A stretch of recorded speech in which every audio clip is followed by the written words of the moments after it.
ಮುಖಂಡ ಬರ್ನಲ್ಲ ಯಾರಂತ ಗೊತ್ತಾಯ್ತಾ? ಜನ ಯಾರು ಅಂತ ಗೊತ್ತಾಗಿಲ್ಲ. ಹೌದಾ? ನನ್ ಪರಿಚಯನೂ ಆಗ್ಲಿಲ್ವಾ ನಿಮ್ಗೆ? ಇಲ್ಲಪ್ಪ.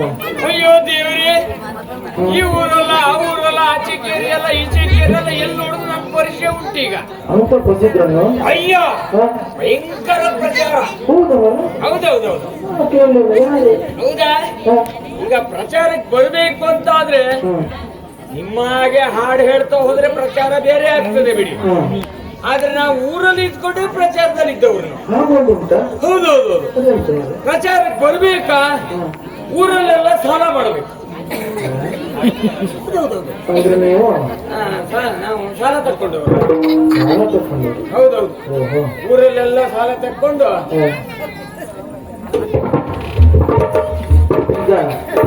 ಸಾಲ ಕೊಟ್ಟರೆಲ್ಲರೂ ಮತ್ತೆಲ್ಲರೂ ಸಾಲ ಕೊಟ್ಟ ಸಂಜೀವಣ್ಣ ಬಂದಾನಂತ ನೋಡ್ತೇವೆ. ಇಲ್ಲಿ ಒಂದು ಕಣ್ಣಿಗೆ ಕಾಣ್ಲಿಲ್ಲ ನನಗೆ. ಅದೊಂದು ದೊಡ್ಡ ಸಂತೋಷ ಸುದ್ದಿ. ಹೌದೌದು. ಮುಚ್ಕೊಂಡು ಓಡ ಈಗೆಲ್ಲ ತಿರುಗಾಟ ಮಾಡುವುದು ಅದನ್ನ ಮುಚ್ಕೊಂಡು ಓಡಾಡೋದೇ ಅಂತ ಪರಿಸ್ಥಿತಿ. ಹೌದೌದು. ಯಾರಾದ್ರೂ ಕೇಳಿದ್ರೆ ಯಾಕೆ ಮುಚ್ಕೊಂಡು ಓಡಾಡ್ತೀರಿ ಅಂದ್ರೆ ರೋಗ ಬರಬಾರ್ದು ಅಂತ ತಿಳ್ಕೊಂಡು ಹೋಗೋದು. ಆ ರೀತಿಯಲ್ಲಿ. ಆದ್ರೆ ನೋಡಿ ಸ್ವಾಮಿ, ಓಯ್ ಈಗ ನೀವು ಒಬ್ರಿಗೂ ಸಿಕ್ಕಿದ್ದೀರಿ. ನೀವು ಬೆಳಿಗ್ಗೆ ಹೋಗ್ಬೇಕಾದ್ರೆ ನಮ್ಗೊಂದು ಸ್ವಲ್ಪ ಹಣ ಕೊಟ್ಟು ಹೋಗ್ತೀರಾ? ಸಾಲ ಕೊಡ್ತೇನೆ ನಾನೇ ಕೊಡ್ತೇನೆ. ಹೌದಪ್ಪ. ಅಥವಾ ನಮಗೆ ಸಿಗುದೇ ಅಲ್ಲ ಇಲ್ಲ ಹಾಗಲ್ಲ ಮಾಡುವ ಜನ ಅಲ್ವಾ ನಾವು. ಕೊಡುವುದಾದ್ರೆ ಕೊಟ್ಟೆ ಹೋಗ್ತೇವೆ ನಾವು.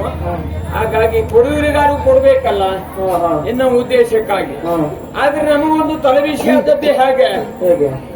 ಈಗ ಸಾಲ ಕೊಟ್ಟವರು ಮನೆ ಬಾಗಿಲಿಗೆ ನಾವು ಬೆಳಿಗ್ಗೆ ಬಂದಿರ್ತಾರೆ ಅಲ್ಲಿ ಮನೆ ಬಾಗಿಲಲ್ಲಿ. ಏನೋ ಎಲ್ಲಿದ್ಯಾ ಎದ್ದೇನೋ ನಾವು ಸ್ವರ ಕೇಳ್ಕೊಂಡು ಇದ್ರ ಬಾಗಿಲನ್ನು ತೆಗೆಯುವುದಿಲ್ಲ, ಇದ್ದಲ ಬಾಗಿಲಲ್ಲಿ ಓಡ ಹೋಗುದು. ಏನ್ ಮಾಡ್ಲಿಕ್ಕೆ ಆಗುವುದಿಲ್ಲ.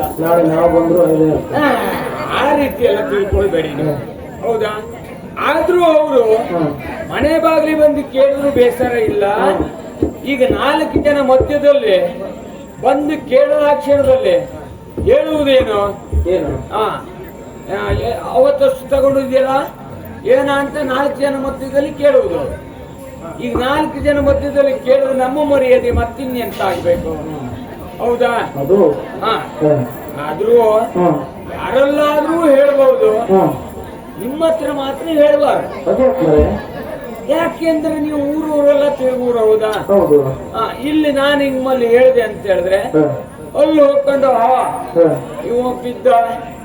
ಈಗ ಹೆಸರು ಬಂತ, ಹೆಸರು ಏನಂತ ಗೊತ್ತಾಯ್ತಾ? ಹೌದಾ? ಗೋವಿಂದ ಗೋವಿಂದ ನಿನ್ನ ಹೆಸರು ನೀನೇ ಹೇಳಿದೆ. ಗೋವಿಂದ ಗೋವಿಂದ ಗೋವಿಂದ. ಯಾರು ಗೋವಿಂದ? ಅಲ್ಲ, ಬರಲಿಯವರೆಲ್ಲರೂ ಗೋವಿಂದ.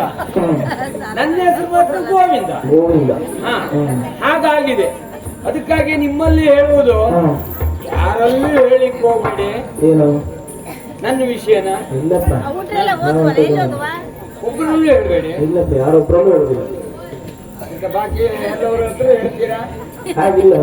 ಹಾ ಹಾಗೆ ಹಾ ಹೋಯ್ ಹಾಗಾಗಿ ಸಾಲವನ್ನ ತೆಗೆದುಕೊಂಡಿದ್ದೇನೆ.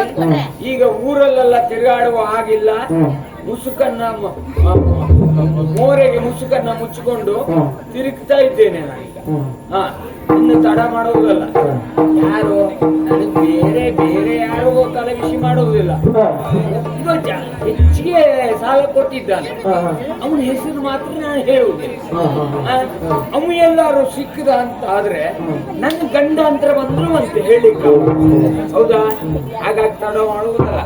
ಇಲ್ಲಿ ನಿಂತ್ರೆ ಅವು ಎಲ್ಲಿ ಬಂದ್ರು ಬಂದ ಹೇಳಿಕ್ಕಾಗುವುದಿಲ್ಲ. ಅದಕ್ಕಾಗಿ ಮುಸುಕನ್ನ ಮುಚ್ಚಿಕೊಂಡು ಆದಷ್ಟು ಬೇಗ ಹೋಗ್ತೇನೆ.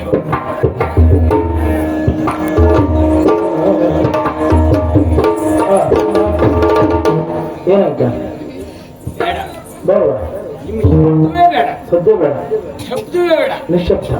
ಶಬ್ದ ಇಲ್ಲದೆ ಹೋದಾಗೆ ನಾ ಹೋಗುವುದು ಈಗ. ಹೌದಾ. ಈ ಕಳ್ಳರು ಹೋಗುದು ಗೊತ್ತುಂಟಾ?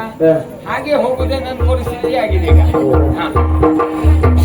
ಬೇಡ ಬೇಡ ಬೇಡ 30 ಶಬ್ದ.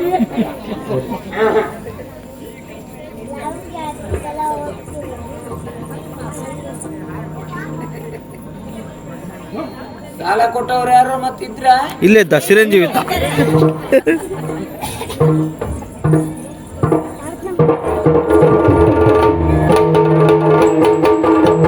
ಹಣವ ಕೊಟ್ಟು ಊರ ಬಿಟ್ಟು ದಿವಾಳಿಯಾಗನ.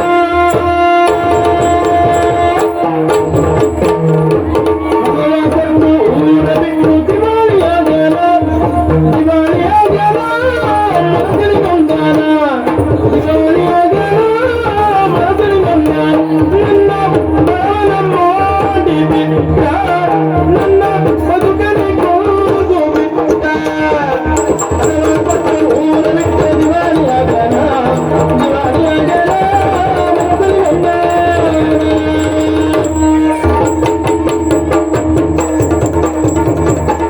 ಸ್ವಾಮಿ ನಮಸ್ಕಾರ. ನಾ ಯಾರೊಂದು ಗೊತ್ತಾಯ್ತಾ?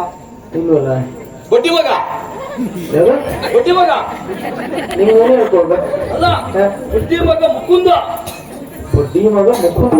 ಯಾಕೆ ಹಾಗೆ ಹೆಸರು ಬಂತು ಕೇಳಿ. ಹಾ. ಮೊದ್ಲೆಲ್ಲ ಮುಕುಂದ್ ರಾಯರಾಗಿದ್ದೆ, ಈಗ ರಾಯರಲ್ಲಿ ಹೋಗಿ ಬಡ್ಡಿ ಮಗ ಮುಕುಂದ ಆಗಿದ್ದಾರೆ. ಯಾಕೆ ಹಾಗಾಯ್ತು ಅಂತ? ಅಪ್ಪ ಒಳ್ಳೆ ಹಣ ಮಾಡಿಟ್ಟಿದ್ರೆ ಇಲ್ಲ, ಹಾ. ನಾ ಸುಮ್ಮನಿರ್ಬೇಕಾ ಬೇಡ? ಹಾ. ಒಂದು ಉದ್ಯೋಗ ಮಾಡುವಂತ ಪ್ರಾರಂಭ ಮಾಡಿದೆ. ಸರಿ. ಒಂದು ಕತ್ತು, ಒಂದು ಕತ್ತು. ಒಂದು ಕತ್ತು ಹಾ, ಹಾ. ಬಡ್ಡಿ ವ್ಯಾಪಾರ. ಬಡ್ಡಿ ವ್ಯಾಪಾರ. ಹಾ, 1,000 10,000 ಬಡ್ಡಿ ಅಂದೆ. ಹೇಗಾಯ್ತು? ಅಯ್ಯ, ಹ್ಮ್. ಎಷ್ಟಾದ್ರೂ ಹೊಡೆದ ನಮಗ್ ಕೊಡೋಣ ನಮಗ್ ಕೊಡೋಣ ಅಂದ್ರು. ಓಹೋ. ಮತ್ತೆ ಅಲ್ಲೆಲ್ಲ ಕಾಲಿಂದೆಲ್ಲ ಎಲ್ಲೆಲ್ಲ ಹೇಳಿ ಅಲ್ಲೆಲ್ಲ ರುಜು ಹಾಕಿದ್ರು. ಹ್ಮ್. ನಾನು ಒಳ್ಳೆ ಆಗ್ತದೆ ಅಂತ ಮಾಡಿದ್ದು. ಹ್ಮ್. ಹಣ ಕೊಟ್ಟ ಮೇಲೆ ಒಬ್ರು ನನ್ನ ಎದುರು ಬರುವುದೇ ಹೇಳಿ. ಹೊತ್ತು ವೇಳೆ 12 ಇತ್ತು. ಹ್ಮ್. ಈಗ ಬಂಗಾರದೆಲ್ಲ ಹೋಗಿ ಬೇರೆ ಹಾಕೊಂಡಿದ್ದೇನೆ. ಒಬ್ಬರದ್ದು ಚಿಂತಾಜನಕ. ಹಾ. ಮೊನ್ನೆ ನಮ್ಮ ನೆಂಟರೊಬ್ರು ಬಂದು ಹಣ ಕೇಳಿದ್ರು. ಹಾ. ಹಣ ಕೊಟ್ಟಿದ್ದೆ ಕೊಟ್ಟಿದ್ದು. ಈ ಋಣ ನಿಮ್ ಈ ಉಪಕಾರ ಈ ಜನ್ಮದಲ್ಲಿ ತೀರಿಸುವುದಿಲ್ಲ ಅಂದ್ರು. ಹ್ಮ್. ಈ ನಿಮ್ ಋಣ. ಹ್ಮ್. ನಾ ಹೌದು ಮಾಡಿದೆ.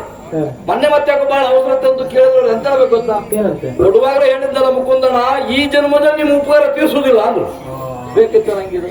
ಅಂದ್ರೆ ಅದರಲ್ಲಿಯೂ ಈ ಆತ್ಮೀಯ ಗೆಳೆಯರಿದ್ದಾರಲ್ಲ, ಮಗ ಹಿಂಗ ಜೀವ ಕೊಡ್ತೆ ಅಂತ ಬಂದ್ರ ಅವ ಮಗ ತೆಗೆದ ಅಂತ ಮುಗೀತು ಅಲ್ಲಿಗೆ. ಅಯ್ಯಪ್ಪ, ನನಗೊಬ್ಬ ಬೇಕಾದವ ಇದ್ದ ಪಾಪಿ ಮಗ. 4 ವರ್ಷ ಕೊಡ್ತೇವೆ, 8 ವರ್ಷ ಆಯ್ತು. ಇವತ್ತು ಕೇಳಿದ್ರೆ ಮಗ 4 ಹೊತ್ತು ಕೊಡ್ತೆ ಅಂತ ಬೈದ ಹಣ ಬರುವುದಿಲ್ಲ. ಹಾ. ಹಾಗಂತ ನಮ್ಗೆ ಹಣೆ ಬರ ನೋಡಿ. ಅವ್ರು ಯಾರು ದೇವಸ್ಥಾನಕ್ಕೆ ಹೋಗುದೇ ಇಲ್ಲ, ನಾವೇ ಹೋಗುದು. ಯಾಕೆ ದೇವ್ರು ಅವ್ರಿಗೊಂದು ಆಯುಷ್ ಕೊಡೋದು, ಸತ್ತೋದ್ರೆ ದುಡ್ಡು ಹೋಯ್ತಲ್ಲ. ಅಲ್ವಾ? ಅವ್ರೆ ಅಂತ ಕೇಳೋದು ಗೊತ್ತಾ? ಈ ಮುಕುಂದನ್ ಬೇಗ ಸಾಯ್ಲಿ ಪಾಪಿ ಮಗ, ದಿವಸ ಹತ್ರ ನಮ್ಮ ಹಣ ಹೋಯ್ತು ಬರ್ತದೆ ಅಂತ ಅವ್ರು. ಹಾ. ನಮ್ಮ ಪರಿಸ್ಥಿತಿ ಎಲ್ಲಿ ಬಂದಿದೆ ಅಂದ್ರೆ, ಊರಲ್ಲಿ ಸತ್ರ ಈ ಸುಡ್ಲಿಕ್ಕೂ ಜನ ಇಲ್ಲ. ನಾವೇ ಸ್ಮಶಾನಕ್ಕೆ ಹೋಗಿ ಬೆಂಕಿ ಹಚ್ಕೊಂಡು ಹಾರ್ಬೇಕು. ಅಲ್ಲಿ ಹಣ ಸುಡ್ಬೇಕು ಸಾಯಿಲ್ಲ. ಅಂತ ಪರಿಸ್ಥಿತಿ. ಹಾ, ಸತ್ರ ಬಾಯಿ ಬಂದು ಗುಡಿ ನೀರು ಬಿಡ್ಲಿಕ್ಕೆ ಯಾರು ಇಲ್ಲ. ಹಾಗೆ ಬಳಿ ಹಾಗೆ ಸಾಯ್ಬೇಕಂತ ಮಾಡಿದ್ದೇನೆ ನಾನು. ಹೌದು. ನೀರು ಕುಡಿತಾ ಸಾಯಿಲ್ಲ. ಒಳ್ಳೆ. ಹಾ, ಆ ರೀತಿ ಎಂತ ಮಾಡುವ ಸ್ವಾಮಿ.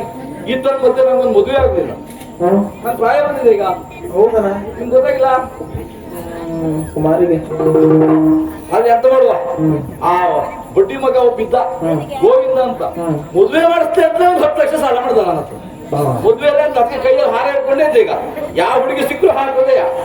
ಹಾ, ಈಗ ಬಡ್ಡಿ ಕೊಡೋದೆಲ್ಲ ಬಿಟ್ಟಿದ್ದಾನ. ಹೌದಾ? ಈಗ ಏನಿದ್ರು ಹಿಂದುಳಿ ಪಡೆಯೋದಷ್ಟೇ. ಅವ್ನು ಹುಡುಕ್ತಾ ಹೋಗ್ತಾನೆ ಒಬ್ಬ.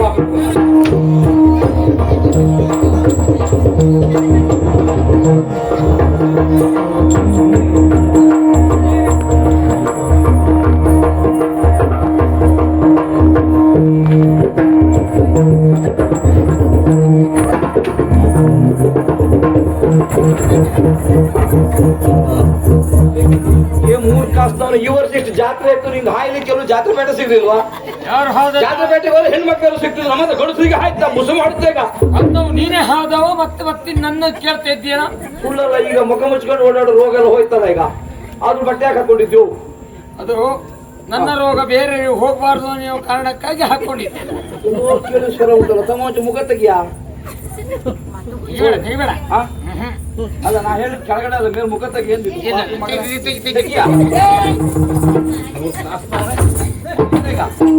ಬರ ಇಲ್ಲಿ.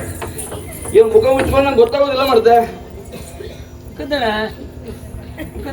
ನಿನ್ ಮುಖದ ಸತ್ತವ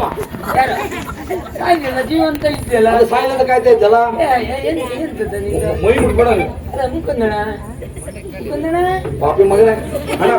ಹಣ ಕೊಡ, ಯಾರು ತಕೊಂಡು ಹಣ ಕೊಡ. ಯಾರು ನೀನು? ಹಾ ಅಲ್ಲ, ನಿನ್ನನ್ನು ಎಷ್ಟು ಸಾರಿ ಹುಡುಕ್ಬೇಕು ಪುಣ್ಯಾತ್ಮ, ಎಲ್ಲೂ ಕಡೆ ಸಿಗ್ಲಿಲ್ವಲ್ಲ. ಹಿಡ್ಕೊಂಡಿದ್ದೇನ? ಹೌದಾ? ಈಗೆಲ್ಲ ಖರ್ಚಾಯ್ತಾ? ಎಲ್ಲ ಖಾಲಿ ಆಯ್ತು. ಕೊಡ 44 ಲಕ್ಷ ಕೊಡ. ಎಂತದ? 44 ಲಕ್ಷ. ಅದು ಎಷ್ಟಾಯ್ತಾ? ಅದೇ ಹೇಗಾಯ್ತಾ? ಹಾಗೆ ಒಟ್ಲಿಗೆ 3 ತಗೊಂಡಿದ್ಯಾ? ಬುಟ್ಟಿ ಸೇರಿ 5 ಆಯ್ತಾ? ಆಮೇಲೆ 3 ತಗೊಂಡೆ 11 ಆಯ್ತಾ? ಆಮೇಲೆ 5 ಕೊಟ್ಟೆ 21 ಆಯ್ತಾ? ಆಮೇಲೆ 6 ತಗೊಂಡೆ ಅಲ್ಲಿ 40 ಆಯ್ತಲ್ಲ. ಎಲ್ಲ ಬರ್ದಿಟ್ಟಿದೆ ನಾನು. ನಾ ಎಂತ ತಪ್ಪು ಲೆಕ್ಕ ತಪ್ಪಲಿಲ್ಲ.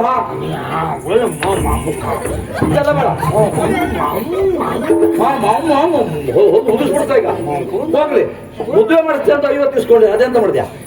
ಮದುವೆ ಮಾಡಿಸ್ತೇ ಅಂತ ಏನೀಗ? ಹೆಣ್ಣನ್ನು ಎಷ್ಟು ಸಾರಿ ಹುಡುಕಿದೆ ನಾನು, ಅದು ಗೊತ್ತುಂಟಾ?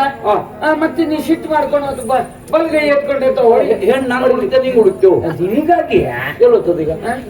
ಹುಡುಕ್ತಾ ಇದ್ದೆ ನಾನು. 10 ವರ್ಷ ಹುಡ್ಕೋ. ಇಲ್ಲಪ್ಪ, ಹುಡ್ಕೊಂಡು ಬಂದಿದ್ದೇನೆ. ಹೊಲ್ಲೆಲ್ಲ ಹೋಗ್ತದೆ. ಆಮೇಲೆ ನೀವು ಮದುವೆ ಆಗೋದು. ಹಾಲು ಹಿಡ್ಕೊಂಡು ಬರ್ತಿದ್ರು. ಒಂದೇ ಹಿಡ್ಕೊಂಡಿದ್ಯಲ್ಲ. ಅವಳಿಗೆ ಒಂದು ಹಾಕಿದ್ರೆ ಸಾಕು, ನಂಗೆ ಹಾಕೋದು ಬೇಡ ಈಗ ಯಾರು. ಹೌದಾ? ಅದಕ್ಕೊಂದು ಹಾಕಿದ್ರೆ ಸಾಕಾಯ್ತು.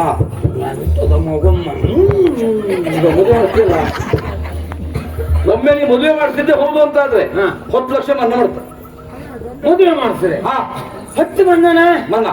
ಆಮೇಲೆ ಏನಾದ್ರೂ ಮದುವೆ ಆದ್ಮೇಲೆ ದೇವ್ರು ಕೊಂಡ್ಬಿಟ್ಟು 1 ವರ್ಷದೊಳಗೆ ನಮ್ಗೊಂದು ಮಗು ಆಯ್ತು ಅಂತ ತಿಳ್ಕ, ಆ ಸಂತೋಷ ಮತ್ತತ್ತು ಮನ್ನಾ. ಆಮೇಲೆ ಮತ್ತೊಂದು ವರ್ಷ ತುಂಬಿದ್ರು ಮತ್ತೊಂದು ಮಗು ಆಯ್ತು ಅಂತ ತಿಳ್ಕ, ಮತ್ತೂ 10 ಮನ್ನಾ. ಒಮ್ಮೆ 3 ಮಕ್ಕಳಾದ್ರೆ ಆದ್ರೆ ತಲೆ ಬಿಸಿ ಮಾಡೋದು ಬೇಡ, ನಿನ್ನ ಅಷ್ಟು ಮನ್ನಾ. ಹೌದಾ? ಹಾಗಾದ್ರೆ ನಂಗೆ ಬಹಳ ಸಂತೋಷ. ನೀವು ಮೂರನೇ ಮಗನ ಪ್ರಯತ್ನ ನಾನ್ ಮಾಡ್ತೇನೆ. ನನ್ನ ಮಕ್ಕಳಾಗ ನೀ ಪ್ರಯತ್ನ ಮಾಡ್ತೀಯ? ನೀವು ಹೊಡೆಯೋದ್ರ ಹೊಡ್ಕ, ಎಷ್ಟು ಬೇಕಾದ್ರೆ ಹೊಡ್ಕ. ನಂಗೆ ಗೊತ್ತುಂಟು. ಹೊಡೆದೆ ಅಂತ ತಿಳ್ಕೊ, ಒಂದು ಹೊಡೆದಿಗೆ ಇಷ್ಟಿತ್ತು ಒಂದು ಹಣ ಅಲ್ಲೇ ಮುಟ್ಟಾಯ ಮಾಡ್ತಾರ. ಅದು ಆದ್ರೂ ಆಗ್ಲಿ. ಈ ಸಾಲ ಕೊಟ್ಟರೆ ಹಣ ಬರಿಷ್ಟ ನಂಗೆ ಗೊತ್ತು. ನಾ ಮೈ ಮುಟ್ಟುದೇ ಇಲ್ಲ. ದೇವ್ರಿಗೆ ಹಾಕ್ತೆ ಅಂತಲೇ ಮುಗೀತು, ಹೊಡೆದ್ರೆ ಮುಗೀತು, ಹಣ ಬರೋದೇ ಇಲ್ಲ. ಹೌದಾ? ನೀನು ಹೊಡಿಬೇಕು. ಇಲ್ಲ, ನೋಡಿದ್ದೆ ನಾನು. ಅದಕ್ಕಾಗಿ ನಿನ್ನನ್ನು ಹುಡುಗುತ್ತಾ ಬರ್ತಾ ಇದ್ದೆ. ಎಲ್ಲಿ ಹುಡುಗಿಯಲ್ಲಿ? ಈಗ ಹುಡುಗಿ ಇದ್ದಾಳೆ. ಎಲ್ಲಿ? ಮಹಾರಾಜರ ಆಸ್ಥಾನದಲ್ಲಿ. ಅವ್ರಿಗೆ ಎಲ್ಲಿದ್ದಾರಂತೆ? ಅವ್ರ ಅಲ್ಲಿದ್ದಾರ? ಅಲ್ಲಿದ್ದಾರೆ. ಹೌದಾ? ಒಳ್ಳೆ